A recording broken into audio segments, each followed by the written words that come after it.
वाहिगुरु वाहिगुरु वाहिगुरु जी। अति सत्कारयोग हाजरीन साध संगत जीओ, कृपा करियो। सब तो पहला गुरुदेव सच्चे पातशाह जी बख्श की हुई मुकद्दस फतेह आपां बुलंद करिए। गज के आखिए जी वाहिगुरु जी का खालसा वाहिगुरु जी की फतेह। साध संगत जी, मेरे तो पहला जोड़े भाई साहब इत्थे बैठ के विचार करके गए, उस तो पहला हरिनाम सिंह खालसा उन्होंने नाम है ना, मैंने लगता सो वो विचार करके गए। वो दोवें उन्होंने एक गल जी है बहुत जरूरी तौर पर जी संगत को अज आप दसना है, वो है जी गुरुदेव सच्चे पातशाह। मैं एक तुहानूं स्टोरी सुनाऊंगा। एक बच्चा हुंदा है, वो खेडदा हुंदा है, तो वो एक घरौंदा जिहा बनाउंदा है अपना, मिट्टी का घर जिहा जिहड़ा वो बन रहा हुंदा, ਉਹਦਾ बहुत मशरूफ हुंदा, बहुत खुश हुंदा वो, है ना। सो की हुंदा कि वो बच्चे को कोई पता नहीं दुनिया कितने वसदी है, कि दुनिया चल रहा है, लेकिन वो बहुत खुश है। इन्ने चिर नूं की हुंदा है, एक ना बड़ा फनीअर नाग एक सप जिहड़ा है वो निकल के आउंदा है खुड दे विचों, ते जिहड़ा प्यो हुंदा ना वो कोल लागे बैठा हुंदा। सो प्यो फटोफट भज के जांदा, वो बच्चे नूं जाके चक लैंदा है, ते उस क्रिया दे विच जिहड़ा ਉਹਦਾ घरौंदा है, जिहड़ा वो घर बनाउंदा हुंदा, वो टुट जांदा। सो जदों वो टुट जाता, बच्चा रोना शुरू कर दिंदा। बच्चा अपने प्यो तो भी कहता कि मैं पापा मैं तो ये काम कर रहा सी, ते तुसीं की कीता। बच्चे नूं नहीं पता कि प्यो ने उसकी जिंदगी बचाई है, तो जिहड़ा फनीअर नाग सीगा, जिहड़ा सप सीगा, वो बहुत खतरनाक सीगा। वो जिहड़ा बच्चा है वो जी असी हैं, ते वो जिहड़ा प्यो है वो गुरु ग्रंथ साहब जी सच्चे पातशाह। असी इस चीज़ नूं जे समझ आईए ना, मैं आप जी अगे हाथ जोड़ के बेनती करदा, भाई साहब जिद्दां कह के गए कि दो चीज़ां जी, एक बाणी है तो एक बाणा है। बाणा असी धारण कर लैंदे हैं, लेकिन बाणी जिहड़ी असी भुल जाते हैं। बाणी बाणा पंख पछाणो सिंह गुरु का पंछी जाण। जे साडे कोल एक चीज़ होएगी तो दूजा ना होएगा, एक खंभ होएगा तो दूजा खंभ ना साडे कोल होएगा ना, सो असी उड़ नहीं पावांगे। साडी उडारी बहुत लंबी नहीं होएगी, साडी उडारी बहुत छोटी जी होएगी जे असी उड़ भी पावांगे। मैं आप जी नूं गल दस्सां, गुरु ग्रंथ साहब जी सच्चे पातशाह साडे नाल गल्लां करदे ने, असीं उन्हां दी गल सुणदे ने। जे असीं उन्हां दी गल सुननी शुरू कर दईए तो सारे जिहड़े अपने जिहड़े कारज है ना, मैं एक होर गल तुहानूं मैं दस्सां, 1604 31 अगस्त 1604 दे विच सब तो पहला जो गुरु ग्रंथ साहब जी का उस समय दे विच जो आदि ग्रंथ सी, उन्हां दा प्रकाश जिहड़ा है हुंदा है। गुरु अर्जन देव सच्चे पातशाह जी जिहड़े वो चौर की सेवा कर रहे हैं, बाबा बुढ़ा जी जिहड़े हुक्मनामा साहब लै रहे। तो बाबा बुढ़ा जी हुक्मनामा लेने, ये एक छोटी जी वैसे ये गल है जो मैं बहुत डूंघाई तौर पर जो सोचा, उस समय वो आदि ग्रंथ है, उस समय वो गुरु नहीं है साडे। जो आदि ग्रंथ जी उस समय साडे गुरु नहीं, गुरु साडे है गुरु अर्जन देव पातशाह जी जिहड़े कि चौर की सेवा कर रहे। लेकिन जे असीं ये सोचीए कि उस समय जो हुक्मनामा साहब आउंदा है वो पंचम पातशाह जी की बाणी विचों ही आउंदा है। वो जिहड़ा हुक्मनामा आउंदा है, वो हुक्मनामा आउंदा है जी, संतां के कारज आप खलोया, हर कम करावन आया ना, धरत सुहावी ताल सुहावा विच अमृत जल छाया ना। संतां के कारज, जिहड़े कारज असीं विंढे हन, जो कारज साडे मन दे विच होणगे, जिहड़ी लोकां दी भलाई वास्ते होणगे, जो संत कारज होणगे, जो जिन्हां विच अपना जिहड़ा एक कोई पर्सनल बेनिफिट नहीं होएगा, असीं ये सोच के वो कारज करांगे कि ये दुनिया की भलाई वास्ते है, उन्हां कारजां दे लई गुरु ग्रंथ साहब जी महाराज सच्चे पातशाह अकाल पुरख नूं कह रहे हैं, अकाल पुरख आप चल के आएगा तो तुहाडे वो कारज कराएगा। असी या तो ये मनते हैं तो या असी नहीं मनते, चाहे कारज कोई भी, चाहे छोटी तो छोटी कोई जंग है, चाहे वड्डे तो वड्डी कोई वर्ल्ड वॉर है, सारियां दे विच अकाल पुरख आप सहाई होणगे जे असी गुरु साहब की गल नूं सुणांगे। मैं आप जी दे अगे छोटी जी एक गल रखां, जदों गल चली कि 1604 ਦੇ ਵਿੱਚ ਇਹ ਜਿਹੜਾ ਵਰਤਾਂਤ ਹੁੰਦਾ ਹੈ, ਉਸ ਤੋਂ ਬਾਅਦ ਜੀ ਆਪਾਂ 104 ਸਾਲ ਅੱਗੇ ਚੱਲੀਏ 1708 ਦੇ ਵਿੱਚ, 1604 ਤੋਂ 1708 ਦੇ ਵਿੱਚ ਉਸੇ ਆਦਿ ਗ੍ਰੰਥ ਜੀ ਦਾ ਜਿਹੜਾ ਸੰਪਾਦਨ ਪੂਰਾ ਹੋ ਜਾਂਦਾ ਹੈ। ਗੁਰੂ ਗੋਬਿੰਦ ਸਿੰਘ ਸੱਚੇ ਪਾਤਸ਼ਾਹ ਜੀ ਉਹਨਾਂ ਨੂੰ ਗੁਰਗੱਦੀ ਦੇ ਦਿੰਦੇ। ਜਿਹੜਾ ਗੁਰਗੱਦੀ ਮਿਲਦੀ ਹੈ ਉਸੇ ਸਮੇਂ ਮੈਂ ਆਪ ਜੀ ਨਾਲ ਦੋ ਹੀ ਚੀਜ਼ਾਂ ਸਾਂਝੀਆਂ ਕਰਨੀਆਂ ਕਿ ਆਪਣੇ ਵਾਸਤੇ, ਸਿੱਖ ਕੌਮ ਵਾਸਤੇ ਅਜੋਕਾ ਸਮਾਂ ਜਿਹੜਾ ਹੈ ਉਹ ਇੱਕ ਮਿਕ ਹੋ ਕੇ ਚੱਲਣ ਦਾ ਕਿਉਂ ਹੈ। ਤੇ ਆਪਾਂ ਨੂੰ ਦੋ ਚੀਜ਼ਾਂ ਸਾਡੇ ਕੋਲ, ਇੱਕ ਤਾਂ ਜੀ ਬਾਣੀ ਹੈ, ਬਾਣੀ ਦੇ ਵਿੱਚੋਂ ਸਾਨੂੰ ਆਧਾਰ ਮਿਲਦਾ, ਬਾਣੀ ਦੇ ਵਿੱਚੋਂ ਸਾਨੂੰ ਜਿਹੜੀ ਹੈ ਉਹ ਇੱਕ ਦ੍ਰਿਸ਼ਟੀ ਇੱਦਾਂ ਦੀ ਮਿਲਦੀ ਹੈ ਕਿ ਅਸੀਂ ਜੋ ਚੀਜ਼ ਕੋਈ ਹੋਰ ਨਹੀਂ ਦੇਖ ਸਕਦਾ ਉਹ ਅਸੀਂ ਉਹ ਦੇਖ ਸਕਦੇ ਹਾਂ। ਦੂਸਰਾ ਹੈ ਜੀ ਇਤਿਹਾਸ। ਇਤਿਹਾਸ ਫਿਰ ਅੱਗੇ ਦੋ ਚੀਜ਼ਾਂ ਕਰਦਾ ਹੈ, ਜਾਂ ਤਾਂ ਇਤਿਹਾਸ 'ਚੋਂ ਅਸੀਂ ਕੁਝ ਸਿੱਖ ਲਵਾਂਗੇ, ਜਾਂ ਫਿਰ ਇਤਿਹਾਸ ਆਪਣੇ ਆਪ ਨੂੰ ਦੁਹਰਾਏਗਾ ਤੇ ਉਹ ਸਾਨੂੰ ਆਪ ਸਿਖਾਏਗਾ। ਅਸੀਂ ਇਹ ਆਪ ਸਮਝਣਾ ਹੈ ਕਿ ਅਸੀਂ ਉਹ ਧੱਕੇ ਨਾਲ ਸਿੱਖਣਾ ਹੈ ਇਤਿਹਾਸ, ਜਦੋਂ ਆਪਣੇ ਆਪ ਨੂੰ ਦੁਹਰਾਏਗਾ ਅਸੀਂ ਉਹ ਧੱਕੇ ਨਾਲ ਸਿੱਖਣਾ ਹੈ, ਕਿ ਜਾਂ ਫਿਰ ਅਸੀਂ ਆਪ ਹੀ ਇਤਿਹਾਸ ਕੋਲ ਸਿੱਖ ਲਈਏ। ਇਤਿਹਾਸ ਦੇ ਵਿੱਚ ਜਦੋਂ ਅਸੀਂ 1708 ਦੇ ਵਿੱਚ ਅਸੀਂ ਨਜ਼ਰ ਮਾਰਦੇ ਹਾਂ, 1708 ਦੇ ਵਿੱਚ ਜੋ ਬੰਦਾ ਸਿੰਘ ਬਹਾਦਰ ਹੈ ਉਹ ਅੰਮ੍ਰਿਤ ਦੀ ਦਾਤ ਉਹਨਾਂ ਨੂੰ ਪ੍ਰਾਪਤ ਹੁੰਦੀ ਹੈ। 1708 ਦੇ ਵਿੱਚ ਗੁਰੂ ਪਾਤਸ਼ਾਹ ਜੀ ਜਿਹੜੇ ਉਹ ਬੰਦਾ ਸਿੰਘ ਬਹਾਦਰ ਨੂੰ ਭੇਜ ਦਿੰਦੇ ਨੇ ਪੰਜਾਬ ਦੇ ਵੱਲੋਂ। ਸੋ ਜਦੋਂ ਬੰਦਾ ਸਿੰਘ ਬਹਾਦਰ ਪੰਜਾਬ ਦੇ ਵੱਲ ਜਾਂਦਾ, ਗੁਰੂ ਪਾਤਸ਼ਾਹ ਜੀ 5 ਸਿੰਘਾਂ ਨੂੰ ਵੀ ਨਾਲ ਭੇਜਦੇ। ਇਹ ਜੋ 5 ਸਿੰਘਾਂ ਨੂੰ ਨਾਲ ਭੇਜਿਆ ਨਾ, ਇਹ ਹੋ ਸਕਦਾ ਉਸ ਸਮੇਂ ਦੇ ਵਿੱਚ ਸਿੰਘਾਂ ਨੂੰ ਸਮਝ ਨਾ ਆਈ ਹੋਵੇ, ਜਾਂ ਬਾਬਾ ਬੰਦਾ ਸਿੰਘ ਬਹਾਦਰ ਨੂੰ ਸਮਝ ਨਾ ਆਈ ਹੋਵੇ ਉਹ 1708 ਦੇ ਵਿੱਚ। ਇਸ ਚੀਜ਼ ਦੀ ਸਮਝ 1715 ਦੇ ਦਸੰਬਰ ਦੇ ਵਿੱਚ ਸਾਨੂੰ ਆਏਗੀ। 1708 ਦੇ ਵਿੱਚ ਉਹ ਜਿਹੜੇ 5 ਸਿੰਘ ਨੇ, ਉਹ ਕੌਣ 5 ਸਿੰਘ ਹੈ ਜੀ? ਭਾਈ ਬਾਜ ਸਿੰਘ ਜੀ, ਜੋ ਬਾਬਾ ਅਮਰਦਾਸ ਜੀ ਗੁਰੂ ਸਾਹਿਬ ਗੁਰੂ ਅਮਰਦਾਸ ਜੀ ਦੀ ਕੁੱਲ ਦੇ ਵਿੱਚੋਂ ਨੇ। ਭਾਈ ਬਾਜ ਸਿੰਘ ਦੇ ਭਰਾ ਭਾਈ ਰਾਮ ਸਿੰਘ, ਤੇ ਤੀਜੇ ਸਿੰਘ ਨੇ ਭਾਈ ਵਿਨੋਦ ਸਿੰਘ, ਜਿਹੜੇ ਕਿ ਗੁਰੂ ਅੰਗਦ ਦੇਵ ਪਾਤਸ਼ਾਹ ਜੀ ਦੇ ਵੰਸ਼ ਦੇ ਵਿੱਚੋਂ ਨੇ। ਬਾਬਾ ਵਿਨੋਦ ਸਿੰਘ ਜੀ ਦੇ ਸਪੁੱਤਰ ਜਿਹੜੇ ਨੇ ਭਾਈ ਕਾਨ ਸਿੰਘ, ਤੇ 5ਵੇਂ ਸਿੰਘ ਨੇ ਜੀ ਬਾਬਾ ਫਤਿਹ ਸਿੰਘ, ਭਾਈ ਸਾਹਿਬ ਭਾਈ ਫਤਿਹ ਸਿੰਘ। ਸੋ ਜਦੋਂ ਇਹ 5 ਸਿੰਘ ਉਹਨਾਂ ਦੇ ਨਾਲ ਗੁਰੂ ਸਾਹਿਬ ਤੋਰਦੇ ਨੇ ਨਾ, ਗੁਰੂ ਸਾਹਿਬ ਇਹ ਦੱਸਣਾ ਚਾਹੁੰਦੇ ਆ ਸਾਨੂੰ ਕਿ ਜੇ ਤੁਹਾਡੇ ਕੋਲ, ਜਦੋਂ ਤੁਹਾਨੂੰ ਆਪ ਜੀ ਨੂੰ ਯਾਦ ਹੋਏਗਾ, ਜਦੋਂ ਗੁਰੂ ਸਾਹਿਬ ਜਿਹੜੇ ਹੈ ਉਹ ਗੁਰੂ ਗ੍ਰੰਥ ਸਾਹਿਬ ਜੀ ਮਹਾਰਾਜ ਨੂੰ ਗੁਰਗੱਤਾ ਜਿਹੜੀ ਗੁਰਗੱਦੀ ਦਿੰਦੇ ਨੇ, ਤਾਂ ਸਿੰਘ ਜਿਹੜੇ ਹੈ ਉਸ ਸਮੇਂ ਜਿਹੜੇ ਥੋੜੇ ਇੱਕ ਅਵੇਸਲੇ ਜਿਹੇ ਹੋ ਜਾਂਦੇ ਨੇ। ਉਹ ਪੁੱਛਦੇ ਨੇ ਕਿ ਗੁਰੂ ਸਾਹਿਬ ਜਦੋਂ ਤੁਸੀਂ ਚਲੇ ਜਾਓਗੇ, ਕਿਉਂਕਿ ਗੁਰੂ ਸਾਹਿਬ ਨੂੰ ਦੱਸਤਾ ਕਿ ਹੁਣ ਮੇਰਾ ਜਾਣ ਦਾ ਸਮਾਂ ਆ ਗਿਆ, ਮੇਰਾ ਘੋੜਾ ਤਿਆਰ ਕਰੋ, ਤੇ ਮੇਰਾ ਜਿਹੜਾ ਹੈ ਉਹ ਅੰਗੀਠਾ ਸਾਹਿਬ ਜਿਹੜਾ ਉਹ ਤਿਆਰ ਹੋਣ ਲੱਗ ਗਿਆ ਚੰਦਨ ਦੀ ਲੱਕੜ ਦੇ ਨਾਲ। ਸੋ ਗੁਰੂ ਸਾਹਿਬ ਦੇ ਜਿਹੜੇ ਸਿੰਘ ਨੇ ਉਹ ਥੋੜੇ ਇਮੋਸ਼ਨਲ ਹੋ ਜਾਂਦੇ ਨੇ। ਉਹ ਕਹਿੰਦੇ ਕਿ ਗੁਰੂ ਸਾਹਿਬ ਅਸੀਂ ਤੁਹਾਡੇ ਦਰਸ਼ਨ ਕਰਨੇ ਹੋਣ, ਅਸੀਂ ਕਿੱਦਾਂ ਕਰਾਂਗੇ? ਗੁਰੂ ਸਾਹਿਬ ਕਹਿੰਦੇ ਜੇ ਤੁਸੀਂ ਦਰਸ਼ਨ ਕਰਨੇ ਹੋਣ ਤਾਂ ਤੁਸੀਂ ਜਿਹੜੇ ਆ ਉਹ ਗੁਰੂ ਗ੍ਰੰਥ ਸਾਹਿਬ ਜੀ ਮਹਾਰਾਜ ਦੇ ਵਿੱਚੋਂ ਮੇਰੇ ਦਰਸ਼ਨ ਕਰੋਗੇ। ਸਿੰਘ ਕਹਿੰਦੇ ਜੇ ਗੁਰੂ ਗ੍ਰੰਥ ਸਾਹਿਬ ਜੀ ਮਹਾਰਾਜ ਵੀ ਸਾਡੇ ਕੋਲ ਨਾ ਹੋਣ, ਉਸ ਸਮੇਂ ਕੋਈ ਯੁੱਧ ਚੱਲਦਾ ਹੋਵੇ ਤੇ ਗੁਰੂ ਗ੍ਰੰਥ ਸਾਹਿਬ ਜੀ ਮਹਾਰਾਜ ਅਸੀਂ ਪ੍ਰਕਾਸ਼ ਨਾ ਕਰ ਸਕਦੇ ਹੋਈਏ ਜਾਂ ਸਾਡੇ ਕੋਲ ਨਾ ਹੋਣ, ਫਿਰ ਅਸੀਂ ਕੀ ਕਰੀਏ? 5 ਸਿੰਘਾਂ ਦੇ ਵਿੱਚੋਂ ਕਹਿੰਦੇ ਮੇਰੇ ਤੁਸੀਂ ਦਰਸ਼ਨ ਕਰ ਲਿਓ, ਸ਼ਸਤਰਧਾਰੀ ਹੋਣ, ਅੰਮ੍ਰਿਤਧਾਰੀ ਹੋਣ, 5 ਸਿੰਘਾਂ ਦੇ ਵਿੱਚੋਂ ਮੇਰੇ ਦਰਸ਼ਨ ਆਪ ਜੀ ਨੂੰ ਹੋ ਜਾਣਗੇ। ਸਿੰਘ ਕਹਿੰਦੇ ਜੇ 5 ਸਿੰਘ ਵੀ ਨਾ ਹੋਣ ਫਿਰ ਅਸੀਂ ਕੀ ਕਰੀਏ? ਕਹਿੰਦੇ 2 ਹੋਣਗੇ, 1 ਸਿੰਘ ਹੋਏਗਾ, 1 ਸਿੰਘ ਦੇ ਦਰਸ਼ਨ ਕਰ ਲਓ। ਕਹਿੰਦੇ ਜੇ 1 ਸਿੰਘ ਵੀ ਨਾ ਹੋਵੇ, ਜੇ 1 ਸਿੰਘ ਵੀ ਨਾ ਹੋਵੇ ਤਾਂ ਆਪ ਜਿਹੜਾ ਸਿੰਘ ਹੈ ਉਹ ਆਪ ਅੰਮ੍ਰਿਤਧਾਰੀ ਹੋਵੇ। ਜੇ ਖਾਲਸਾ ਹੋਏਗਾ ਉਹ ਆਪਣੇ ਪ੍ਰਤੀਬਿੰਬ ਦੇ ਵਿੱਚੋਂ, ਜਦ ਅੰਮ੍ਰਿਤ ਵੇਲੇ ਉੱਠੇ ਉਹ ਸ਼ਸਤਰਧਾਰੀ ਹੋਵੇ, ਅੰਮ੍ਰਿਤ ਵੇਲੇ ਉੱਠ ਕੇ ਆਪਣੇ ਪ੍ਰਤੀਬਿੰਬ ਦੇ ਵਿੱਚ, ਆਪਣੀ ਰਿਫਲੈਕਸ਼ਨ ਦੇ ਵਿੱਚ, ਚਾਹੇ ਸ਼ੀਸ਼ਾ ਚਾਹੇ ਪਾਣੀ, ਜਿੱਥੇ ਵੀ ਆਪਣੇ ਪ੍ਰਤੀਬਿੰਬ ਦੇਖੇ ਉੱਥੇ ਗੁਰੂ ਸਾਹਿਬ ਕਹਿੰਦੇ ਤੁਸੀਂ ਮੇਰੇ ਦਰਸ਼ਨ ਕਰ ਸਕਦੇ ਹੋ। ਸੋ ਬਾਬਾ ਬੰਦਾ ਸਿੰਘ ਬਹਾਦਰ ਦੇ ਨਾਲ 5 ਸਿੰਘ ਭੇਜੇ, ਉਹ 5 ਸਿੰਘ ਗੁਰੂ ਸਾਹਿਬ ਦਾ ਰੂਪ ਹੀ ਸਨ। ਮੇਰੀ ਜਿੰਨੀ ਛੋਟੀ ਮਾਤਰਾ ਮੈਂ ਇਹ ਸਮਝਦਾ। ਜਦੋਂ ਆਪਾਂ ਅੱਗੇ ਜਾਈਏ, ਸੋ 1709 ਦੇ ਵਿੱਚ ਆਪਾਂ ਚੱਲਦੇ ਹਾਂ। ਬੰਦਾ ਸਿੰਘ ਬਹਾਦਰ ਜਿਹੜਾ ਪੰਜਾਬ ਦੇ ਵਿੱਚ ਪਹੁੰਚ ਜਾਂਦਾ ਹੈ, ਸਮਾਣਾ ਫਤਿਹ ਹੋ ਜਾਂਦਾ ਹੈ, ਸਰਹੰਦ ਜਿਹੜਾ ਹੈ ਉਹ ਆਪਾਂ ਮੈਂ ਛੋਟਾ ਕਰਕੇ ਦੱਸਦਾ, ਸਮਾਂ ਮੇਰੇ ਕੋਲ ਘੱਟ ਹੈ ਥੋੜਾ। ਸੋ 1710 ਦਾ ਜਿਹੜਾ ਹੈ ਸਮਾਂ ਆ ਰਿਹਾ। 1710 ਦੇ ਵਿੱਚ ਸਰਹੰਦ ਦੀ ਜਿਹੜੀ ਉਹ ਜੰਗ ਹੁੰਦੀ ਹੈ। ਸੋ 1710 ਦੇ ਵਿੱਚ ਜਿਹੜੀ ਸਰਹੰਦ ਦੀ ਜੰਗ ਦੇ ਵਿੱਚ ਜਿਹੜਾ ਵਜ਼ੀਰ ਖਾਂ ਉਹ ਮਾਰਿਆ ਜਾਂਦਾ ਹੈ। ਸੋ ਉੱਥੋਂ ਦੀ ਇੱਕ ਆਪਾਂ ਇਹ ਕਹਿ ਸਕਦੇ ਹਾਂ ਕਿ ਜਿਹੜਾ ਸਾਡਾ ਰਾਜ ਹੈ ਉਹ ਸ਼ੁਰੂ ਹੋ ਜਾਂਦਾ। ਸਿੱਖ ਰਾਜ, ਇੱਕ ਸੋਹਣ ਸਿੰਘ ਸੀਤਲ ਦੀ ਕਿਤਾਬ ਹੈ ਜੀ, ਸਿੱਖ ਰਾਜ ਕਿਵੇਂ ਆਇਆ ਤੇ ਸਿੱਖ ਰਾਜ ਕਿਵੇਂ ਗਿਆ, ਉਹ ਸਾਰਿਆਂ ਨੂੰ ਪੜ੍ਹਨੀ ਚਾਹੀਦੀ। 2 ਪਾਰਟਸ ਦੇ ਵਿੱਚ ਉਹ ਬੁੱਕ ਹੈ। ਸਿੱਖ ਰਾਜ ਕਿਵੇਂ ਆਇਆ ਤੇ ਸਿੱਖ ਰਾਜ ਕਿਵੇਂ ਗਿਆ। ਸੋ ਖੈਰ ਆਪਾਂ ਥੋੜਾ ਹੋਰ ਅੱਗੇ ਚੱਲੀਏ। 1700 ਇਹ ਜਿਹੜਾ ਸਮਾਂ ਆ ਰਿਹਾ ਨਾ ਜੀ, ਇਹਦੇ ਨਾਲ ਇਹ ਪੈਰਲਲ ਦੇ ਵਿੱਚ ਹੋਰ ਬਹੁਤ ਕੁਝ ਚੱਲ ਰਿਹਾ। ਜਿਹੜੇ ਪੁਰਤਗਾਲੀ ਹੈ, ਜਿਹੜੇ ਫਰਾਂਸੀਸੀ ਹੈ, ਉਹ ਆ ਚੁੱਕੇ ਨੇ ਭਾਰਤ ਦੇ ਵਿੱਚ। ਉਸ ਤੋਂ ਬਾਅਦ ਮਰਹੱਟੇ ਆ ਜਿਹੜੇ ਉਹ ਸਿਰ ਚੁੱਕਦੇ ਪਏ ਨੇ। ਪੁਰਤਗਾਲੀਆਂ ਨੇ ਪਹਿਲਾਂ ਮਰਹੱਟਿਆਂ ਨੂੰ ਨਾਲ ਲਾਇਆ, ਫਿਰ ਮਰਹੱਟੇ ਆ ਜਿਹੜੇ, ਕਿਉਂਕਿ ਦੇਖੋ ਜੀ ਇਹ ਸਾਰਾ ਕੁਝ ਆਪਾਂ ਨੂੰ ਗੁਰਬਾਣੀ ਦੇ ਵਿੱਚੋਂ ਹੀ ਮਿਲਦਾ। ਨਹੀਂ ਤਾਂ ਗੁਰੂ ਸਾਹਿਬ ਪਾਤਸ਼ਾਹ ਤਾਂ ਜਿਹੜਾ ਆਉਣ ਵਾਲਾ ਸਮਾਂ ਬਿਆਨ ਕਰ ਗਏ। ਜਦੋਂ ਸਿੰਘਾਂ ਨੇ ਗੁਰੂ ਪਾਤਸ਼ਾਹ ਜੀ ਨੂੰ ਪੁੱਛਿਆ ਵੀ ਪਾਤਸ਼ਾਹ ਜੀ ਆਪ ਜੀ ਕਹਿੰਦੇ ਹੋ ਜਿਹੜਾ ਖਾਲਸਾ ਉਹ ਰਾਜ ਕਰੇਗਾ ਕਿੱਦਾਂ? ਗੁਰੂ ਪਾਤਸ਼ਾਹ ਜੀ ਕਹਿੰਦੇ ਕਾਬਲ ਸੇ ਕੁੱਤਾ ਮੰਗਵਾਓ। ਹੁਣ ਕਾਬਲ ਕਿੱਥੇ, ਕੁੱਤਾ ਕਿਹੜਾ, ਕਾਬਲ ਤੋਂ ਕਿਹੜਾ ਕੁੱਤਾ ਆਏਗਾ?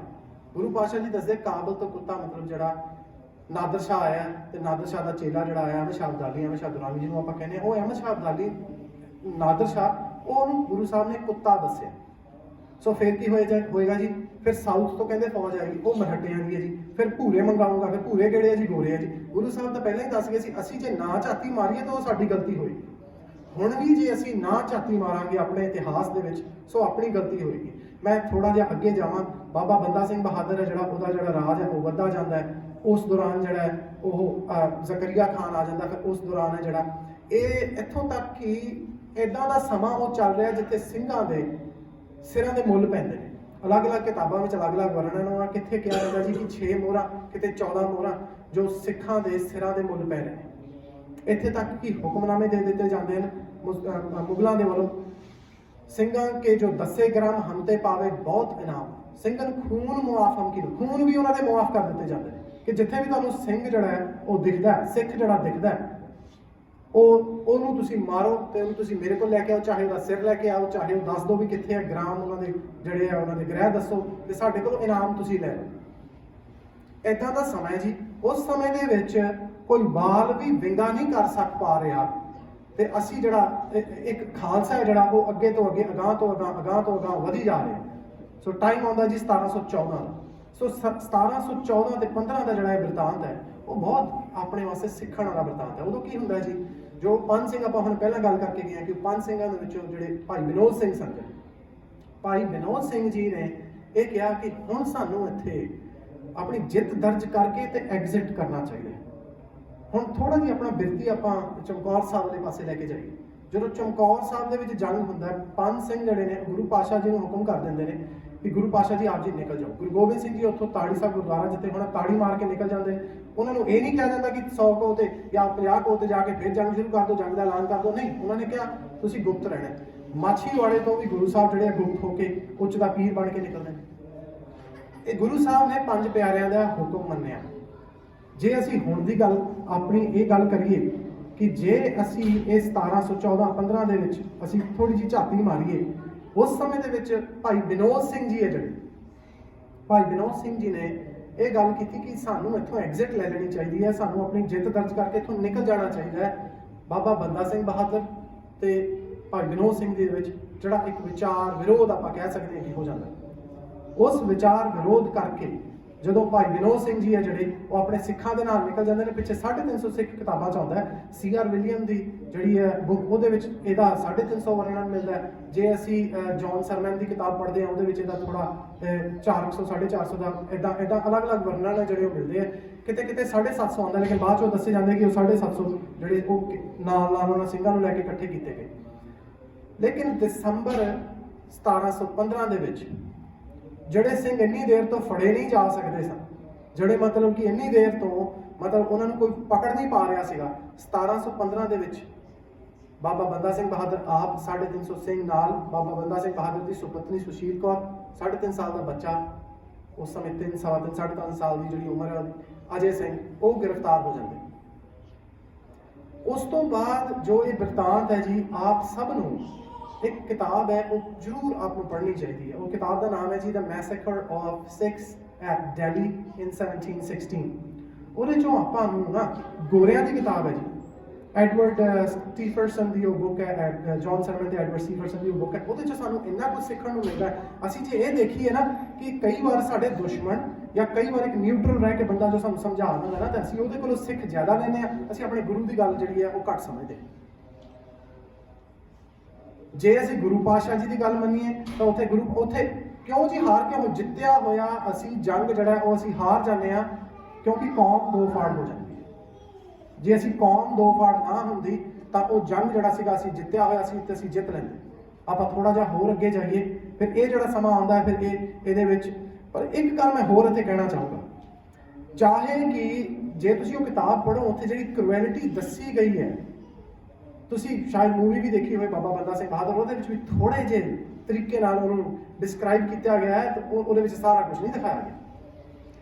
ਜਿਹੜੇ ਸਿੱਖ ਉੱਥੇ ਫੜੇ ਗਏ ਹੈ, C.R. ਵਿਲੀਅਮ ਜਿਹੜਾ ਹੈ ਉਹ ਕਹਿੰਦਾ ਹੈ ਕਿ they were mere skeletons when they were captured। ਉਹਨਾਂ ਕੋਲ ਰੋਟੀ ਨਹੀਂ ਸੀ ਖਾਣ ਨੂੰ, ਸੋ ਉਹਨਾਂ ਦਾ ਜਿਹੜਾ ਸਰੀਰ ਹੈ ਉਹ ਇੰਨਾ ਪਤਲਾ ਦੁਬਲਾ ਪਤਲਾ ਹੋ ਚੁੱਕਾ ਸੀਗਾ ਕਿ ਉਹ mere skeletons ਬਣ ਚੁੱਕੇ ਸਨ।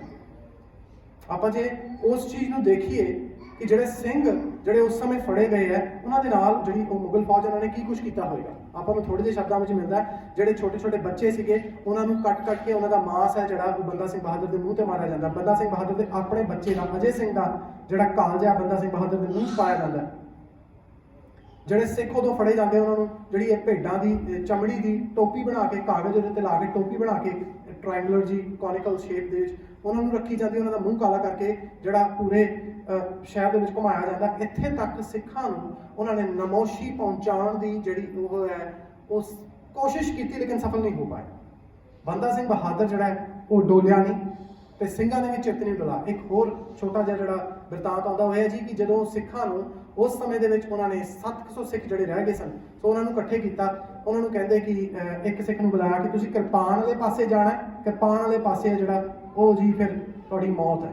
ਦੂਜੇ ਪਾਸੇ ਹੈਗਾ ਜੇ ਤੁਸੀਂ ਸਾਡੇ ਵਾਲੇ ਪਾਸੇ ਆਉਣਾ, ਜੇ ਤੁਸੀਂ ਇਸਲਾਮ ਕਬੂਲ ਕਰਦੇ ਹੋ ਤੁਸੀਂ ਸਾਡੇ ਵਾਲੇ ਪਾਸੇ ਆ ਜਾਓ, ਤੁਹਾਡੀ ਜ਼ਿੰਦਗੀ ਜਿਹੜੀ ਉਹ ਬਖਸ਼ ਦਿੱਤੀ ਜਾਏਗੀ।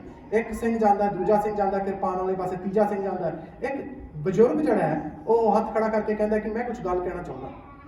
ਜਿਹੜਾ ਉਹ ਉੱਥੇ ਜਿਹੜਾ ਕਾਜ਼ੀ ਦੇ ਨਾਲ ਜਿਹੜਾ ਬੰਦਾ ਖੜਾ ਹੈ ਉਹ ਖੁਸ਼ ਹੋ ਜਾਂਦਾ, ਕਹਿੰਦਾ ਸ਼ਾਇਦ ਉਹ ਕੋਈ ਗੱਲ ਕਰੇਗਾ, ਸ਼ਾਇਦ ਇਹ ਸਾਡੇ ਨਾਲ ਗੱਲ ਕਰੇਗਾ ਕਿ ਸਾਡੀ ਜਾਨ ਬਖਸ਼ ਦਿਓ। ਸੋ ਇਸ ਤੋਂ ਵੱਡੀ ਗੱਲ ਕੀ ਹੋ ਸਕਦੀ ਹੈ ਜੀ, ਇਹ ਤਾਂ ਬਹੁਤ ਵਧੀਆ ਗੱਲ ਹੈ। ਉਹਨੂੰ ਪੁੱਛਦੇ ਹਾਂ ਜੀ ਵੀ ਦੱਸ। ਉਹ ਕਹਿੰਦਾ ਹੈ ਬਈ ਮੈਂ ਸਾਰਿਆਂ ਦੇ ਵੱਲੋਂ ਬੋਲਣਾ ਚਾਹੁੰਦਾ, ਐਵੇਂ ਆਪਣਾ ਜਿਹੜਾ ਸਮਾਂ ਹੈ ਉਹ ਜ਼ਾਇਆ ਨਾ ਕਰੋ, ਆਪਣਾ ਸਮਾਂ ਖਰਾਬ ਨਾ ਕਰੋ, ਅਸੀਂ ਸਾਰਿਆਂ ਨੇ ਹੀ ਕਿਰਪਾਨ ਵਾਲੇ ਪਾਸੇ ਜਾਣਾ।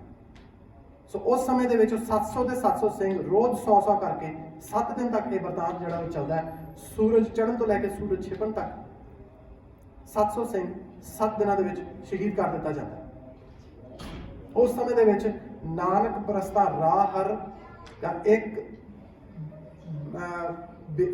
ਬਿਆਨੰਦ, ਮੈਨੂੰ ਇਹ ਜਿਹੜੀ ਫਾਰਸੀ ਦਾ ਮੈਨੂੰ ਭੁੱਲਦਾ ਥੋੜਾ ਜਿਹਾ, ਉਹਦਾ ਮਤਲਬ ਇਹ ਹੈ ਕਿ ਜੀ ਜਿੱਥੇ ਜਿੱਥੇ ਵੀ ਨਾਨਕ ਪ੍ਰਸਤ ਜਿਹੜਾ ਸਿੱਖ ਹੈ ਜਿੱਥੇ ਜਿੱਥੇ ਵੀ ਹੈ ਉਹਨੂੰ ਫੜਿਆ ਜਾਵੇ, ਉਹਨੂੰ ਕੋਹ ਕੇ ਕਤਲ ਕੀਤਾ ਜਾਵੇ ਤੇ ਇਨਾਮ ਸਾਡੇ ਪਾਸੋਂ ਲੈ ਲਿਆ ਜਾਵੇ।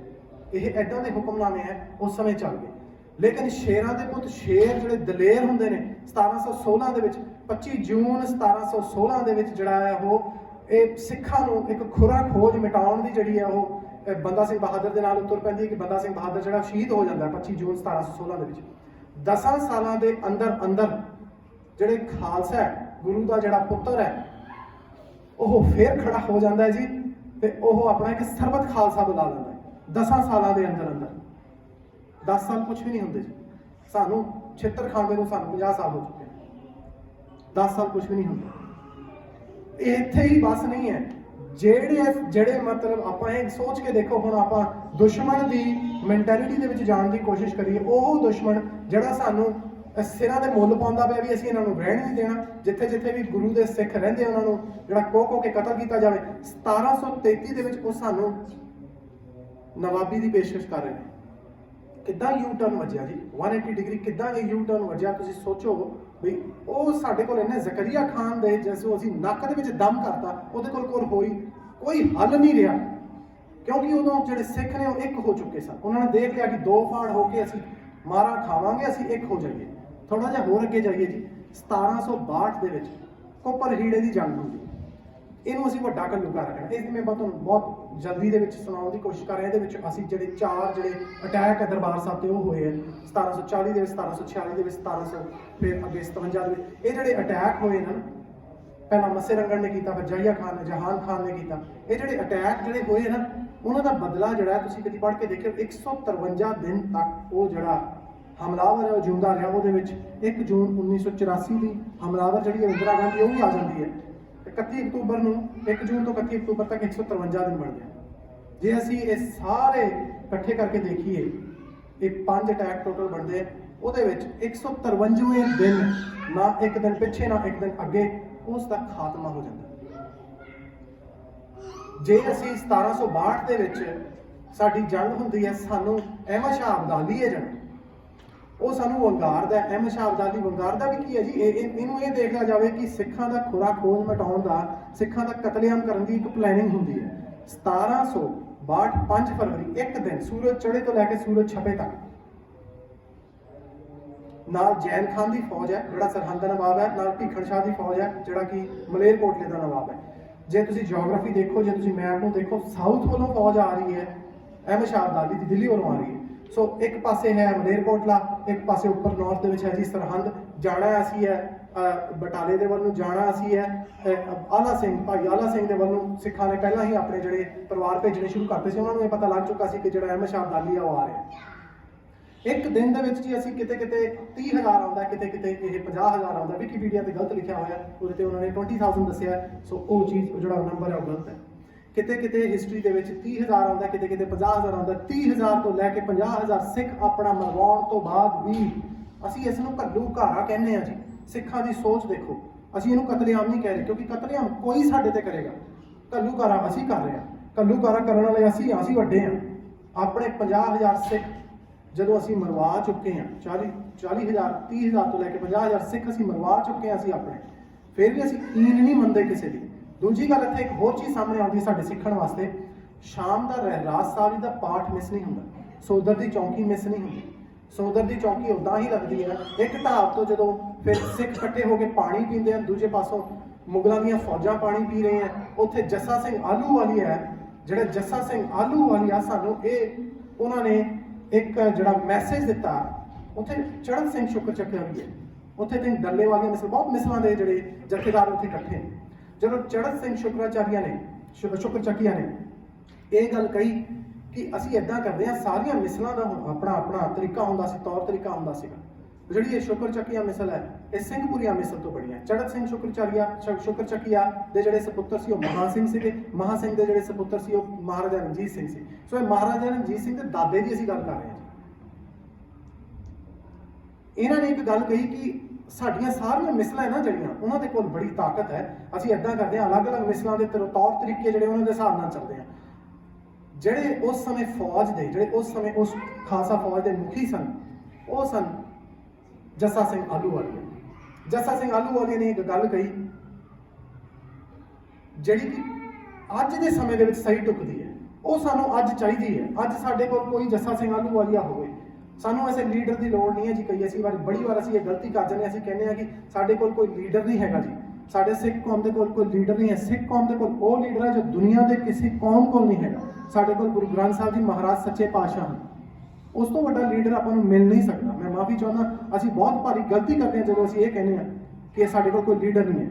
ਅਸੀਂ ਇਸ ਚੀਜ਼ ਤੋਂ ਸਿੱਖੀਏ, ਅਸੀਂ ਆਪਣੇ ਇਤਿਹਾਸ ਤੋਂ ਸਿੱਖ ਸਕਦੇ ਹਾਂ ਕਿ ਅੱਜ ਦੇ ਸਮੇਂ ਦੇ ਵਿੱਚ ਸਾਨੂੰ ਕੀ ਕਰਨਾ ਚਾਹੀਦਾ, ਸਾਨੂੰ ਇੱਕ ਹੋਣਾ ਪਏਗਾ। ਉਸ ਸਮੇਂ ਦੇ ਵਿੱਚ ਜਦੋਂ ਜੱਸਾ ਸਿੰਘ ਆਹਲੂਵਾਲੀਆ ਨੇ ਇਹ ਬਿਆਨ ਦੇ ਦਿੱਤਾ ਕਿ ਨਹੀਂ ਮਿਸਲ ਵੰਡ ਅਬ ਕਦੇ ਨਾ ਪਾਵੋ, ਰਲ ਮਿਲ ਤੁਰ ਲਗ ਪੰਥ ਬਚਾਓ, ਅਸੀਂ ਆਪਣਾ ਪੰਥ ਜਿਹੜਾ ਹੈ ਉਹ ਇੱਕ ਵਹਿਣ ਦੇ ਵਿੱਚ ਵਹੀਏ ਤੇ ਇੱਕ ਪਾਸੇ ਨੂੰ ਤੁਰੇ ਚੱਲੀਏ, ਤੇ ਅਸੀਂ ਨਾਲ ਨਾਲ ਤੁਰਦੇ ਚੱਲੀਏ ਤੇ ਨਾਲ ਨਾਲ ਅਸੀਂ ਲੜਦੇ ਚੱਲੀਏ। ਉਸ ਸਮੇਂ ਦੇ ਵਿੱਚ ਜਦੋਂ ਸ਼ਾਮ ਦਾ ਰਹਿਰਾਸ ਸਾਹਿਬ ਦਾ ਸਮਾਂ ਹੁੰਦਾ ਹੈ, ਰਹਿਰਾਸ ਸਾਹਿਬ ਕਰਨ ਤੋਂ ਉਪਰੰਤ ਜਦੋਂ ਸਿੱਖ ਜਿਹੜੇ ਆ ਇੱਕ ਢਾਬ ਤੋਂ ਪਾਣੀ ਪੀਂਦੇ ਆ, ਮੁਸਲਮਾਨ ਜਿਹੜੇ ਆ ਮੁਗਲ ਫੌਜਾਂ ਉਹ ਵੀ ਉਸ ਢਾਬ ਤੋਂ ਪਾਣੀ ਪੀਂਦੇ ਆ। ਜਦੋਂ ਪਾਣੀ ਪੀਣ ਤੋਂ ਬਾਅਦ ਸਿੱਖ ਜਿਹੜੇ ਆ ਕਹਿੰਦੇ ਹੁਣ ਅਸੀਂ ਕੂਚ ਕਰੀਏ, ਫਿਰ ਉਹੀ ਗੱਲ ਆ ਗਈ ਜੀ ਐਗਜ਼ਿਟ ਦੀ। ਇੱਕ ਐਗਜ਼ਿਟ ਸਟ੍ਰੈਟਜੀ ਜਿਹੜੀ ਹੈ ਉਹ ਸਾਡੇ ਕੋਲ ਹੋਣੀ ਬਹੁਤ ਜ਼ਰੂਰੀ ਹੈ। ਇੱਥੇ ਵੀ ਸਿੱਖਾਂ ਨੇ ਉਹੀ ਹੁਨਰ ਦਿਖਾਇਆ ਜੋ 1716 ਦੇ ਵਿੱਚ ਭਾਈ ਵਿਨੋਦ ਸਿੰਘ ਜੀ ਨੇ ਕਿਹਾ ਸੀਗਾ ਤੇ ਬਾਬਾ ਬੰਦਾ ਸਿੰਘ ਬਹਾਦਰ ਜੀ ਨੇ ਨਹੀਂ ਮੰਨਿਆ ਸੀਗਾ। ਅੱਜ ਉਸ ਚੀਜ਼ ਤੋਂ ਸਿੱਖ ਕੌਮ ਸਿੱਖ ਚੁੱਕੀ ਹੈ ਤੇ ਸਿੱਖ ਕੌਮ ਕਹਿੰਦੀ ਹੈ ਕਿ ਐਗਜ਼ਿਟ ਸਾਨੂੰ ਕਰਨਾ ਪਏਗਾ। ਐਗਜ਼ਿਟ ਸਟ੍ਰੈਟਜੀ ਜਿਹੜੀ ਸਾਡੀ ਉਹ ਕਲੀਅਰ ਹੋਣੀ ਚਾਹੀਦੀ ਹੈ। ਜਦੋਂ ਅਸੀਂ ਨਿਕਲ ਰਹੇ ਹਾਂ ਤੇ ਇਤਿਹਾਸ ਗਵਾਹ ਹੈ ਜੀ, 3 ਫੌਜਾਂ ਦੁਨੀਆ ਦੀਆਂ ਸਭ ਤੋਂ ਵੱਡੀਆਂ ਫੌਜਾਂ, ਉਹਨਾਂ ਦੇ ਵਿੱਚ ਹਿੰਮਤ ਨਹੀਂ ਪੈਂਦੀ ਕਿ ਸਿੱਖਾਂ ਦਾ ਪਿੱਛਾ ਕਰਕੇ ਤੇ ਜਿਹੜੇ ਕਿਤੇ ਆਉਂਦਾ ਜੀ ਸਿਰਫ 50 ਸਿੱਖ ਰਹਿ ਗਏ ਸਨ, 50 ਸਿੱਖ ਰਹਿ ਗਏ ਸਨ, 50 ਸਿੱਖਾਂ ਦਾ ਵੀ ਪਿੱਛਾ ਕਰਨ ਦਾ ਕਿਸੇ 'ਚ ਹਿੰਮਤ ਨਹੀਂ ਪਈ। ਅੱਜ ਅਸੀਂ ਲੱਖਾਂ ਦੀ ਗਿਣਤੀ ਵਿੱਚ ਹਾਂ, ਅੱਜ ਅਸੀਂ ਕਰੋੜਾਂ ਦੀ ਗਿਣਤੀ ਵਿੱਚ ਹਾਂ। ਅੱਜ ਸਾਨੂੰ ਕਿਉਂ ਮਤਲਬ ਕਿ ਥਾਂ ਤੇ ਨਮੋਸ਼ੀ ਸਹਿਣੀ ਪੈ ਰਹੀ। ਮੈਂ ਆਪ ਜੀ ਨੂੰ ਸਿਰਫ 2 ਹੀ ਗੱਲਾਂ ਹੋਰ ਦੱਸਣਾ ਚਾਹੁੰਦਾ। ਜੇ ਅਸੀਂ ਗੁਰੂ ਪਾਤਸ਼ਾਹ ਜੀ ਦੀ ਗੱਲ ਸੁਣਦੇ ਹਾਂ ਨਾ, ਗੁਰੂ ਪਾਤਸ਼ਾਹ ਜੀ ਸਾਨੂੰ ਹੁਕਮਨਾਮੇ ਦੇ ਰੂਪ ਦੇ ਵਿੱਚ ਬਹੁਤ ਹੀ ਜ਼ਿਆਦਾ, ਮੈਂ ਆਪ ਜੀ ਨੂੰ ਇਹ ਹੁਕਮਨਾਮਿਆਂ ਦੀ ਕਥਾ ਜਿਹੜੀ ਆ ਬੁੱਕ ਹੈ ਜਿਹੜੀ ਸੰਤ ਸਿੰਘ ਮਸਕੀਨ ਜੀ ਦੀ ਹੈ ਜੀ, ਹੁਕਮਨਾਮਿਆਂ ਦਾ ਦਰਬਾਰ ਸਾਹਿਬ ਤੋਂ ਜਿਹੜੇ ਹੁਕਮਨਾਮੇ ਆਏ ਹੈ ਉਹ ਆਈ ਥੀ ਮੈਂ ਹੁਣੇ ਲੈ ਕੇ ਆਇਆ ਸ਼ਾਇਦ ਆਪਣੇ ਆ ਜਿਹੜਾ ਸੱਚਾ ਸੌਦਾ ਨਹੀਂ ਹੈ ਟੋਲ ਸਟੀਲ ਨਹੀਂ ਆ ਜਿਹੜਾ ਆਪਣਾ ਸਿੱਖ ਵਿਰਾਸਤ ਉੱਥੇ ਦੀ ਸਿੱਖ ਵਿਰਾਸਤ ਚੋਂ ਮੈਂ ਜਿਹੜੀ ਉਹ ਕਿਤਾਬ ਹੁਣ ਲੈ ਕੇ ਆਇਆ। ਹਜੇ ਮੈਂ ਪੜ੍ਹਨੀ ਸ਼ੁਰੂ ਕੀਤੀ ਹੈ ਥੋੜੀ ਜਿਹੀ, ਲੇਕਿਨ ਜੋ ਬਾ ਕਮਾਲ ਗੁਰੂ ਸਾਹਿਬ ਨੇ ਸਾਨੂੰ ਹੁਕਮਨਾਮੇ ਬਖਸ਼ੇ ਨੇ ਨਾ, ਉਹਨਾਂ ਦੇ ਅਨੁਸਾਰ ਜੇ ਅਸੀਂ ਚੱਲੀਏ ਅਸੀਂ ਮਤਲਬ ਕਿ ਮੈਂ ਇਹ ਮੰਨਦਾ ਕਿ ਅਸੀਂ ਕਿਤੇ ਵੀ ਅਸੀਂ ਧੋਖਾ ਨਹੀਂ ਖਾਵਾਂਗੇ।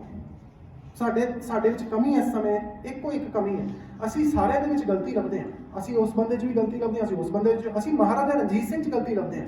ਮਹਾਰਾਜਾ ਰਣਜੀਤ ਸਿੰਘ ਦੀਆਂ ਗਲਤੀਆਂ ਹੋਣਗੀਆਂ ਜ਼ਰੂਰ, ਮੈਂ ਆਪ ਜੀ ਨੂੰ ਇਹ ਦੱਸਦਾ ਕਿ ਮਹਾਰਾਜਾ ਰਣਜੀਤ ਸਿੰਘ, ਲੇਕਿਨ ਮਹਾਰਾਜਾ ਰਣਜੀਤ ਸਿੰਘ ਉਹ ਮਹਾਰਾਜਾ ਹੈ ਜਿਹਨੇ ਆਪਣੇ ਨਾਲ ਮਿਸਲਾਂ ਨੂੰ ਇਕੱਤਰ ਕੀਤਾ, ਮਿਸਲਾਂ ਨੂੰ ਇਕੱਠਾ ਕੀਤਾ। ਸਿੱਖਾਂ ਵਰਗੀ ਕੌਮ ਹੋਵੇ, ਆਪਾਂ ਆਪਣੇ ਬਾਰੇ ਸੋਚ ਕੇ ਦੇਖੀਏ, ਸਾਡੇ ਤੇ ਕੋਈ 40 ਸਾਲ 39 years 40 ਸਾਲ ਤੋਂ ਰਾਜ ਕਰ ਜਾਵੇ, ਉਹ ਰਾਜ ਕਰਨ ਵਾਲਾ ਵੀ ਤਾਂ ਫਿਰ ਕੋਈ ਹੋਣਾ ਚਾਹੀਦਾ ਨਾ। ਅਸੀਂ ਤਾਂ ਕਿਸੇ ਦੀ ਗੱਲ ਨਹੀਂ ਸੁਣਦੇ। ਸੋ ਮਹਾਰਾਜਾ ਰਣਜੀਤ ਸਿੰਘ ਜਿਹੜਾ ਉਹ ਸਿੱਖਾਂ ਦੇ ਰਾਜ ਕਰਕੇ ਨੇ ਗਿਆ। ਉਸ ਰਾਜ ਦੇ ਵਿੱਚ ਲਿਟਰੇਸੀ ਰੇਟ ਜਿਹੜਾ ਉਹ ਸਭ ਤੋਂ ਹਾਈਐਸਟ ਸੀਗਾ। ਫਰਾਂਸ ਤੋਂ ਤੇ ਆਪਣੇ ਇਟਲੀ ਤੋਂ ਜਦੋਂ ਮੈਨੂੰ ਹੁਣ ਨਾਮ ਭੁੱਲਦੇ ਉਹਨਾਂ ਦੇ, ਉਹ ਜਦੋਂ ਸਾਡੇ ਕੋਲ ਖਾਲਸਾ ਰਾਜ ਕੋਲ ਫੌਜ ਵਾਸਤੇ ਭਰਤੀ ਹੋਣ ਵਿੱਚ ਆਉਂਦੇ ਨੇ, ਉਸ ਸਮੇਂ ਦੇ ਵਿੱਚ ਵੀ ਉਹ ਕਹਿੰਦੇ ਕਿ 3 ਕੰਮ ਕਰਨੇ ਪੈਣਗੇ ਤੁਹਾਨੂੰ। ਇੱਕ ਕੰਮ ਜਿਹੜਾ ਕਰਨਾ ਪਏਗਾ, ਕੇਸਾਂ ਦੀ ਬੇਇੱਜ਼ਤੀ ਨਹੀਂ ਕਰਨੀ, ਕੇਸ ਕਤਲ ਨਹੀਂ ਕਰਨੇ। ਅਸੀਂ ਲਿਬਰਲ ਨਹੀਂ ਹੋ ਸਕਦੇ, ਅਸੀਂ ਸਾਡੀ ਇੱਕ ਲਿਮਿਟ ਹੈ, ਅਸੀਂ ਕਿਸੇ ਹੱਦ ਤੱਕ ਲਿਬਰਲ ਹੋ ਸਕਦੇ ਹਾਂ, ਕਿਉਂਕਿ ਉਹਨਾਂ ਨੂੰ ਹਾਲਾਂਕਿ ਉਹ ਗੋਰੇ ਸੀ, ਕਹਿੰਦੇ ਧਰਮ ਤੁਸੀਂ ਆਪਣਾ ਚਲਾ ਸਕਦੇ ਹੋ, ਕੋਈ ਗੱਲ ਨਹੀਂ, ਤੁਸੀਂ ਆਪਣਾ ਜੋ ਫੋਲੋ ਕਰਨਾ ਕਰੋ, ਲੇਕਿਨ ਕੇਸਾਂ ਦੀ ਬੇਇੱਜ਼ਤੀ ਨਹੀਂ ਕਰੋਗੇ ਤੁਸੀਂ। ਕਿਉਂ? ਕਿਉਂਕਿ ਜਦੋਂ ਫੌਜ ਦੇ ਮੁਖੀ ਤੁਹਾਨੂੰ ਮੈਂ ਬਣਾਉਣ ਜਾ ਰਿਹਾ, ਤੇ ਜੇ ਤੁਸੀਂ ਕੇਸਾਂ ਦੀ ਬੇਇੱਜ਼ਤੀ ਕਰੋਗੇ ਤਾਂ ਫਿਰ ਮੈਂ ਆਪਣੇ ਸਿੱਖਾਂ ਨੂੰ ਕੀ ਸਿਖਾਊਂਗਾ। ਦੂਜੀ ਜਿਹੜੀ ਸ਼ਰਤ ਸੀਗੀ, ਉਹਨਾਂ ਨੇ ਕਿਹਾ ਕਿ ਤੰਬਾਕੂ ਨੋਸ਼ੀ ਛੱਡਣੀ ਪਏਗੀ ਤੁਹਾਨੂੰ। ਉਹ ਕਹਿੰਦਾ ਵੀ ਤੰਬਾਕੂ ਨੋਸ਼ੀ ਮੈਂ ਨਹੀਂ ਛੱਡਦਾ, ਉਹਦਾ ਨਾਮ ਐਡਵਰਡ ਕਿ ਕੁਛ ਇੱਦਾਂ ਨਾਮ ਆਇਆ, ਮੈਨੂੰ ਭੁੱਲਦਾ ਹੈਗਾ, ਮੈਨੂੰ ਨਾਮ ਨਹੀਂ ਇਸ ਤਰ੍ਹਾਂ ਚੇਤੇ। ਸੋ ਉਹ ਜਿਹੜਾ ਹੈ ਉਹ ਬੰਦਾ ਹੈ, ਉਹ ਕਹਿੰਦਾ ਵੀ ਮੈਂ ਸਿਗਰਟ ਨੋਸ਼ੀ ਤਾਂ ਜਿਹੜੀ ਹੈ, ਤੰਬਾਕੂ ਨੋਸ਼ੀ ਤਾਂ ਮੈਂ ਸਿਗਾਰ ਜਿਹੜਾ ਮੈਂ ਪੀਣਾ ਮੈਂ ਨਹੀਂ ਛੱਡ ਸਕਦਾ। ਕਹਿੰਦਾ ਜਦੋਂ ਛੱਡ ਦੇਗਾ ਤਾਂ ਫਿਰ ਆ ਜਾ।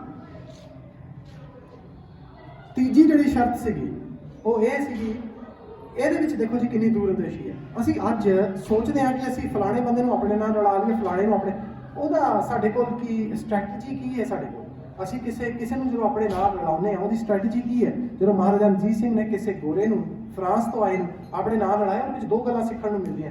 ਇੱਕ ਤਾਂ ਮਹਾਰਾਜਾ ਰਣਜੀਤ ਸਿੰਘ ਨੇ ਜਦੋਂ ਕਿਹਾ ਕਿ ਕੱਲ ਨੂੰ ਹੋ ਸਕਦਾ ਜੇ ਫਰਾਂਸ ਸਾਡੇ ਤੇ ਹਮਲਾ ਕਰ ਦੇਵੇ ਜਾਂ ਕਿਸੇ ਵੀ ਤਰ੍ਹਾਂ ਸਾਡੀ ਫਰਾਂਸ ਨਾਲ ਜੰਗ ਹੋ ਜਾਵੇ, ਪਹਿਲੀ ਗੱਲ ਇੱਥੋਂ ਇਹ ਮਿਲਦੀ ਹੈ ਕਿ ਮਹਾਰਾਜਾ ਰਣਜੀਤ ਸਿੰਘ ਦੇ ਜ਼ਿਹਨ ਦੇ ਵਿੱਚ ਇਹ ਸੀਗਾ ਕਿ ਮੈਂ ਫਰਾਂਸ ਤੱਕ ਵੀ ਰਾਜ ਕਰ ਸਕਦਾ, ਮੇਰੀ ਕੋਈ ਲਿਮਿਟ ਨਹੀਂ ਹੈਗੀ। ਦੂਜੀ ਗੱਲ ਇਹ ਸੀ, ਉਹਨਾਂ ਨੇ ਇਹ ਕਿਹਾ ਕਿ ਜੇ ਫਰਜ਼ ਕਰੋ ਕਿ ਫਰਾਂਸ ਸਾਡੇ ਤੇ ਹਮਲਾ ਕਰਦਾ ਹੈ ਤਾਂ ਤੁਸੀਂ ਫਿਰ ਮੇਰੇ ਨਾਲ ਮਿਲ ਕੇ ਚਲੋਗੇ। ਜੇ ਤੁਸੀਂ ਕੋਈ ਚਿੱਠੀ ਪੱਤਰ ਉਦੋਂ ਫਰਾਂਸ ਨਾਲ ਲਿਖਿਆ, ਆਪਣੀ ਭਾਸ਼ਾ ਦੇ ਵਿੱਚ ਲਿਖਿਆ, ਤੇ ਫਿਰ ਮੇਰੇ ਤੋਂ ਬੁਰਾ ਕੋਈ ਨਹੀਂ ਹੋਏਗਾ। ਬਾਏ ਦਾ ਵੇ, ਚਿੱਠੀ ਵੀ ਜਿਹੜੀ ਉਹਨਾਂ ਨੇ ਜਿਹੜੀ ਆਪਣੀ ਐਪਲੀਕੇਸ਼ਨ, ਜੌਬ ਐਪਲੀਕੇਸ਼ਨ ਫ੍ਰੈਂਚ ਦੇ ਵਿੱਚ ਲਿਖੀ ਸੀ।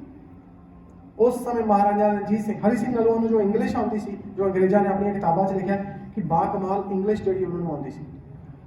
ਫ੍ਰੈਂਚ ਵੀ ਉਸ ਰਾਜ ਦੇ ਵਿੱਚ ਬੋਲਦੇ ਸੀ, ਇੰਗਲਿਸ਼ ਵੀ ਹਰੀ ਸਿੰਘ ਨਲੂਆ ਬਹੁਤ ਵਧੀਆ ਬੋਲਦਾ ਸੀ।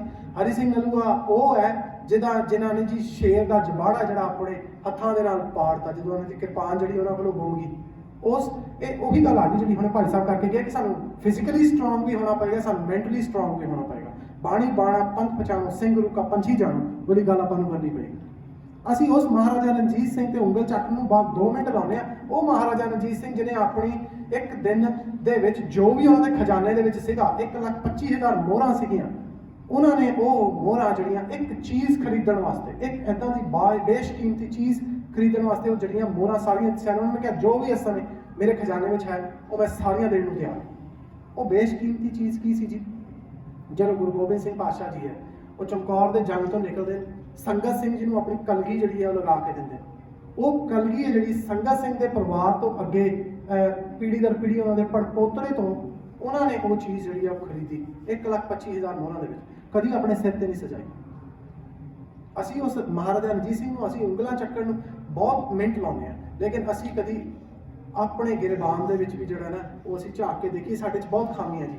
ਅਸੀਂ ਹੰਕਾਰ ਦੇ ਨਾਲ ਭਰੇ ਹੋਏ ਹਾਂ, ਅਸੀਂ ਇੰਨੀਆਂ ਸਾਡੇ 'ਚ ਖਾਮੀਆਂ ਕਿ ਜੇ ਅਸੀਂ ਸਿਰਫ ਆਪਣੀਆਂ ਖਾਮੀਆਂ ਨੂੰ ਪੂਰਾ ਕਰ ਲਈਏ ਤਾਂ ਸਾਡੀ ਜਿੱਤ ਉੱਥੇ ਹੀ ਹੋ ਜਾਂਦੀ ਹੈ। ਇਹ ਜੋ ਹਿਸਟਰੀ ਹੈ ਨਾ ਜੀ, ਸਾਨੂੰ ਉਹ ਚੀਜ਼ ਸਿਖਾ ਸਕਦੀ ਹੈ, ਜੋ ਗੁਰਬਾਣੀ ਹੈ ਜਿਹੜੀ ਸਾਨੂੰ ਉਹ ਚੀਜ਼ ਸਿਖਾ। ਸਾਡੇ ਕੋਲ 2 ਚੀਜ਼ਾਂ, ਇੰਨਾ ਵੱਡਾ ਖਜ਼ਾਨਾ, ਜੇ ਜਾਂ ਤਾਂ ਉਹੀ ਗੱਲ ਹੋਏਗੀ, ਜਾਂ ਤਾਂ ਅਸੀਂ ਸਿੱਖ ਲਵਾਂਗੇ ਜਾਂ ਇਤਿਹਾਸ ਆਪਣੇ ਆਪ ਨੂੰ ਦੁਹਰਾਏਗਾ ਤੇ ਸਾਨੂੰ ਧੱਕੇ ਨਾਲ ਸਿਖਾਏਗਾ। ਹੁਣ ਇਹ ਅਸੀਂ ਡਿਸਾਈਡ ਕਰਨਾ ਕਿ ਅਸੀਂ ਕਿਸ ਤਰ੍ਹਾਂ ਚੱਲਣਾ। ਮੈਂ ਆਪ ਜੀ ਦਾ ਹੋਰ ਸਮਾਂ ਨਾ ਲਵਾਂ, ਆਪ ਜੀ ਅੱਗੇ ਅਖੀਰ 'ਚ ਇੱਕੋ ਹੀ ਅਰਦਾਸ, ਆਪ ਜੀ ਦੇ ਅੱਗੇ ਹੱਥ ਜੋੜ ਕੇ ਅਰਦਾਸ ਬੇਨਤੀ, ਜਿਹੜੀ ਗੁਰੂ ਪਾਤਸ਼ਾਹ ਜੀ ਦੇ ਅੱਗੇ ਅਰਦਾਸ ਬੇਨਤੀ ਜੋ ਜਿਹੜੀ ਹੈ ਉਹ ਇਹ ਹੈ ਜੀ, ਸਾਡੀਆਂ ਜਿਹੜੀਆਂ ਮਿਸਲ ਵੰਡ ਹੈ ਉਹ ਖਤਮ ਹੋ ਜਾਏ। ਗੁਰੂ ਪਾਤਸ਼ਾਹ ਜੀ ਇੰਨੀ ਕੁ ਕਿਰਪਾ ਕਰ ਦੇਣ ਕਿ ਅਸੀਂ ਕਿਤੇ ਇੱਕ ਹੋ ਕੇ ਤੁਰ ਪਈਏ। ਜੇ ਅਸੀਂ ਇੱਕ ਹੋ ਕੇ ਤੁਰ ਪਾਵਾਂਗੇ ਨਾ, ਸਾਨੂੰ ਨਵਾਬੀਆਂ ਵੀ ਆਉਣਗੀਆਂ ਤੇ ਹਮ ਰਾਖਤ ਪਾਤਸ਼ਾਹੀ ਦਾਵਾ, ਸਾਡਾ ਉਹ ਫੋਕਸ ਹੈ ਜਿਹੜਾ ਉਹ ਵੀ ਲੂਜ਼ ਨਹੀਂ ਹੋਏਗਾ। ਅਸੀਂ ਆਪਣਾ ਫੋਕਸ ਵੀ ਨਹੀਂ ਛੱਡਣਾ, ਅਸੀਂ ਹਮ ਰਾਖਤ ਪਾਤਸ਼ਾਹੀ ਦਾਵਾ ਉਹ ਵੀ ਨਹੀਂ ਛੱਡਣਾ, ਤੇ ਅਸੀਂ ਨਵਾਬੀਆਂ ਨੂੰ ਵੀ ਲੱਤ ਮਾਰੀ ਹੈ। 32 ਸਰਦਾਰਾਂ ਨੇ ਨਵਾਬੀਆਂ ਨੂੰ ਲੱਤ ਮਾਰੀ ਸੀ। ਇਸੇ ਕਰਕੇ ਸਿਰਫ ਇੱਕ ਕਿਤਾਬਾਂ 'ਚ ਨਹੀਂ ਹੁੰਦਾ ਕਿ ਅਸੀਂ ਸਿੱਖਾਂ ਨੇ ਨਵਾਬੀਆਂ ਨੂੰ ਲੱਤ ਮਾਰੀ ਹੈ, ਬਿਲਕੁਲ ਲੱਤ ਮਾਰੀ ਹੈ। ਜਦੋਂ ਨਵਾਬੀ ਦੀ ਪੇਸ਼ਕਸ਼ ਆਉਂਦੀ ਹੈ 1733 ਦੇ ਵਿੱਚ, ਉਦੋਂ ਪਹਿਲੀ ਗੱਲ ਤਾਂ ਜੀ ਇਹ ਸੋਚਣ ਵਾਲੀ ਗੱਲ ਹੈ ਕਿ ਜਿਵੇਂ ਮੈਂ ਆਪ ਜੀ ਨੂੰ ਦੱਸਿਆ ਕਿ ਜਦੋਂ ਨਵਾਬੀ ਦੀ ਪੇਸ਼ਕਸ਼ ਆਉਂਦੀ ਹੈ, ਅੱਜ ਦੇ ਸਿੱਖਾਂ ਦੇ ਵਿੱਚ ਨਵਾਬੀ ਦੀ ਚਾਹ ਹੈ, ਨਵਾਬ ਬਣਨ ਦੀ ਜਿਹੜੀ ਇੱਛਾ ਹੈ, ਉਸ ਸਮੇਂ ਦੇ ਵਿੱਚ ਸਾਰੇ ਲੱਤ ਮਾਰਦੇ ਪਏ। 32 ਸਰਦਾਰ ਉੱਥੇ ਬੈਠੇ, ਗਿਣਤੀ ਦੇ 32 ਸਰਦਾਰ ਉੱਥੇ ਬੈਠੇ, ਸਾਰਿਆਂ ਨੇ ਲੱਤ ਮਾਰੀ। ਅਖੀਰ ਦੇ ਵਿੱਚ ਫੈਸਲਾ ਜਿਹੜਾ ਗੁਰੂ ਸਾਹਿਬ ਕੋਲ, ਫਿਰ ਉਹੀ ਹੁਕਮਨਾਮੇ ਵਾਲੀ ਗੱਲ ਆ, ਉਹਨਾਂ ਨੇ ਆਪ ਫੈਸਲਾ ਕੋਈ ਨਹੀਂ ਕੀਤਾ, ਫਿਰ ਹੁਕਮਨਾਮਾ ਸਾਹਿਬ ਹੀ ਲਿਆ। ਜਦੋਂ ਹੁਕਮਨਾਮਾ ਸਾਹਿਬ ਲਿਆ, ਹੁਕਮਨਾਮਾ ਸਾਹਿਬ ਆ ਗਿਆ, ਪਹਿਲ ਮਹਿਲ ਤਾਕੋ ਮਿਲੇ ਜਾ ਕੇ ਸਾਧ ਕਿਰਪਾਲ। ਸੋ ਉਹਨਾਂ ਨੇ ਨਜ਼ਰ ਮਾਰੀ, ਉਸ ਸਮੇਂ ਜੋ ਹੈ सरदार कपूर सिंह जी जड़े ने वो बैठे ने सॉरी अपनी सेवा करते पे ने वो घोड़ियां की लिद्द दी ते उन्होंने एक हाथ से जड़ा फट लगा होया, एक मत्थे ते फट लगा होया, हाथ से पट्टी बनी हुई, फिर भी वो सेवा जी कर रहे, संगतां दे विच पक्खा चला रहे। सो उन्होंने ये देखा जी इन्हां नूं जिहड़ी वो मिलनी चाहिए, लेकिन उन्होंने दे विच जिहड़ी है वो पाउण दी चाह नहीं सीगी। उन्होंने भी ਉਹੀ ਗੱਲ ਕੀਤੀ जो कि सिख सरदारां ने की, जो कि 32 सरदारां ने की। उन्होंने भी कि मैनू ये चाह नहीं हैगी, लेकिन जे कौम का हुक्म है, जे तुसी कौम का एक हुक्म मैनू दे रहे हो तो फिर जी सिर मत्थे, लेकिन मेरियां भी शर्तां हैं कुछ। पहली शर्त मेरी ये है कि मैं गुरु का सिंह हाँ, मैं किसी के सरकारी दरबारे में मैं नतमस्तक नहीं होऊंगा, मैं पेशी भुगतन नहीं जाऊँगा, जिन्हें आना वो मेरे को आवे। दूजी शर्त उन्होंने ये रखी कि मेरे कोलों तुसी जड़ी है ये जड़ी सेवा नहीं खो सकते। तीजी शर्त सी मैं कभी कलगी नहीं सजाऊंगा। सेवा करने की भावना, सेवा करत होए नेकामी तिसको होत प्राप्त स्वामी। दो चीज़ां जी सानू राह दस्से, या तो सेवा वाले राह ते तुर पईए तां भी रब मिल जाता, तां भी तिसको होत प्राप्त स्वामी, या फिर असीं जे जंग के मैदान दे विच खंड विहंडक खलदल खंडक अतरण मंडक बर बंडक कुछ दंड अखंडक तेज प्रचंडक जोत मंडक भान प्रबंध, जे असीं इधरले राह ते तुरीए तां भी सानू अकाल पुरख की प्राप्ति हो जाती है। सो असीं चुनना है असीं किधरले पासे तुरना है, लेकिन तुरना असीं इकट्ठर होके है। जे असीं इकट्ठर होके नहीं तुरांगे, असीं अज भी मरे ते असीं कल भी मरे ते असीं चोटां रोज़ खावांगे। जिन्नी जल्दी असीं ये मान लीए उन्ना साडे लई भला होएगा। असीं गुरु की बाणी तो दूर ना जाइए, असीं गुरु के हुक्मनामे तो दूर ना जाइए, असीं पुरातन रवायतां जड़ियां असीं वो अपनियां वापस लैके आइए। असीं जिहड़ा अज दी डेट दे विच असीं सोचदे हां कि असीं कैनेडा दे विच बैठे, असीं इत्थे गुलामी की एक डेफिनेशन असीं चेंज कर चुके हैं जी। असीं 33% टैक्स दे के असीं अपने आप नूं कहने असीं गुलाम नहीं हैगे। ਜਦੋਂ ਸਿੰਘ ਸਰਦਾਰਾਂ ਨੂੰ ਕਿਹਾ ਗਿਆ ਕਿ ਤੁਸੀਂ ਯਾਰ 20% ਜਿਹੜਾ ਕੋ ਕੋਧਰਾ ਕੋ ਨਾਜ ਜਿਹੜਾ ਉਹ ਤੁਸੀਂ ਸਾਨੂੰ ਜਿਹੜਾ ਉਹ ਦੇ ਦਿਆ ਕਰੋ, ਤੇ ਕੋਈ ਗੱਲ ਨਹੀਂ ਅਸੀਂ ਤੁਹਾਨੂੰ ਮਾਰਦੇ ਨਹੀਂ, ਅਸੀਂ ਤੁਹਾਨੂੰ ਜਿਹੜਾ ਉਹ ਰਹਿਣ ਦੀ ਅਸੀਂ ਇਜਾਜ਼ਤ ਦਿੰਦੇ ਹਾਂ। ਉਹ ਕਹਿੰਦੇ ਗੱਲ ਇਹ ਨਹੀਂ ਹੈ, ਅਸੀਂ ਆਪਣੇ ਖੁਸ਼ੀ ਦੇ ਨਾਲ ਚਾਹੇ ਅਸੀਂ ਆਪਣੀ ਮਿਲਕੀਅਤ ਦਾ ਅੱਧਾ ਹਿੱਸਾ ਦੇ ਦਈਏ, 20% ਵੀ ਸਾਨੂੰ ਮਨਜ਼ੂਰ ਨਹੀਂ ਹੈ ਜੇ ਤੁਸੀਂ ਸਾਡੇ ਕੋਲ ਧੱਕੇ ਨਾਲ ਰਹਿ ਰਹੇ ਹੋ। ਹੁਣ ਸਾਡੇ ਕੋਲ ਧੱਕੇ ਨਾਲ ਲਿਆ ਜਾਂਦਾ ਕਿ ਨਹੀਂ ਲਿਆ ਜਾਂਦਾ? ਧੱਕੇ ਨਾਲ ਸਾਡੇ ਤੇ ਥੋਪੇ ਜਾਂਦੇ ਹਨ, ਤੁਸੀਂ ਇਹ ਇੱਦਾਂ ਹੀ ਕਰਨਾ ਹੈ, ਤੁਸੀਂ ਇਸ ਤਰੀਕੇ ਨਾਲ ਹੀ ਚੱਲਣਾ ਹੈ। ਜੇ ਤੁਸੀਂ ਇਸ ਤਰੀਕੇ ਨਾਲ ਨਹੀਂ ਚੱਲੋਗੇ ਤਾਂ ਤੁਹਾਡੇ ਨਾਲ ਇਹ ਹੋਊਗਾ, ਤੁਹਾਡੀਆਂ ਜੌਬਾਂ ਵੀ ਜਾ ਸਕਦੀਆਂ, ਤੁਹਾਡੇ ਕੋਲੋਂ ਤੁਸੀਂ ਪੂਰੀ ਦੁਨੀਆ ਦੇ ਵਿੱਚ ਇਸ ਸਮੇਂ ਤੇ ਇੱਕ ਮੁਲਕ ਹੈ ਜੀ, ਇੱਕ ਮੁਲਕ ਜਿਹਦੇ ਬਾਸ਼ਿੰਦੇ ਉਸ ਮੁਲਕ ਤੋਂ ਬਾਹਰ ਹੀ ਨਹੀਂ ਜਾ ਸਕਦੇ। ਸੋ ਇਹਨੂੰ ਕੈਦ ਨਹੀਂ ਕਹਿੰਦੇ ਤਾਂ ਹੋਰ ਕੀ ਕਹਿੰਦੇ? ਜੇ ਅਸੀਂ ਵੈਕਸੀਨ ਨਹੀਂ ਲਵਾਇਆ, ਅਸੀਂ ਉਸ ਮੁਲਕ ਤੋਂ ਅਸੀਂ ਬਾਹਰ ਨਹੀਂ ਜਾ ਸਕਦੇ। ਮੈਂ ਆਪ ਜੀ ਦਾ ਹੋਰ ਸਮਾਂ ਨਹੀਂ ਲੈਣਾ। मैं आप जी के अगे एक बेनती जी है वो मैं जी अखीर च करना चाहना, जदों भी आप अरदास करिए, जदों भी आप अरदास करिए, असी अरदास दे विच एक जी है पंक्ति शामिल कर लीए। एक असी जो गुरु पातशाह जी अंतरजामी हैं, घट घट के अंतर की जानत भले बुरे की पीर पछान, असी नाम ही बोलांगे, लेकिन असी अपने जहन में उन्होंने शामिल कर लवांगे ना, गुरु पातशाह जी फिर भी जोड़े वो पूरी कर देंगे। वो है जी कौम दे विच मिसल वंड जी खत्म हो जाए, असी एक हो जाइए। जे असी एक हो जावांगे ना, साडा दुश्मन सानू नवाबी की पेशकश आप करेगा। बोले सोनिया